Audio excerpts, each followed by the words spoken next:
ఏపీలో పేదరిక నిర్మూలన కోసం ప్రభుత్వం తీసుకొచ్చిన P4 అమలు కార్యక్రమం సీఎం చంద్రబాబు ప్రారంభించారు. బంగారు కుటుంబాలు మార్గదర్శులతో ముఖాముఖి నిర్వహించారు. ఉగాది రోజు కార్యక్రమం లాంఛనంగా ప్రారంభించిన విషయం తెలిసిందే. ఇప్పటివరకు ప్రభుత్వం బంగారు కుటుంబాలు మార్గదర్శుల ఎంపిక ప్రక్రియ చేపట్టింది. P4లో దాదాపుగా 13 లక్షల బంగారు కుటుంబాలను గుర్తించింది. మార్గదర్శకులుగా 1.40 లక్షల మంది పారిశ్రామికవేత్తలు అలాగే ప్రవాసాంధ్రులు ముందుకొచ్చారు.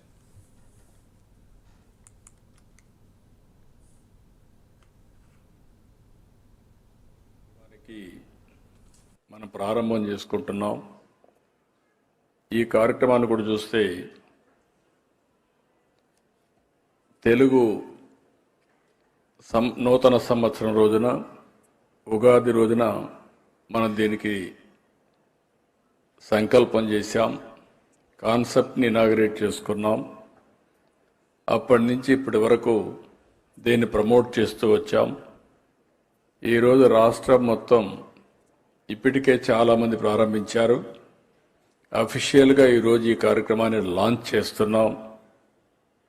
ఇది ఒక చరిత్రాత్మకమైన రోజు, ఒక హిస్టారికల్ డే. చరిత్రలో శాశ్వతంగా మిగిలిపోయే రోజుని మరొకసారి మీ అందరికీ విజ్ఞప్తి చేస్తున్నాను. దాన ధర్మాలు చేయడం మనకు కొత్త కాదు. మన పూర్వీకుల నుంచి వచ్చినటువంటి సాంప్రదాయం ఇది మనకు. అందుకే మీరు ఒకసారి చూస్తే ఎంత శక్తి ఉండేవాళ్ళు అంతవరకు వారు చేసే కార్యక్రమాలు చేస్తూనే ఉంటారు. ఇక్కడే ఈస్ట్ గోదావరి జిల్లాలో కొంతమంది ఇప్పుడు ఎక్స్ప్లెయిన్ చేశారు.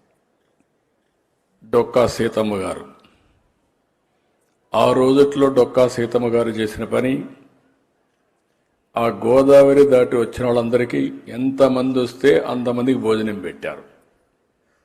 రాత్రింబౌళ్ళు ఆవిడే వంట చేసి వచ్చిన వాళ్ళందరికీ భోజనం పెట్టారు.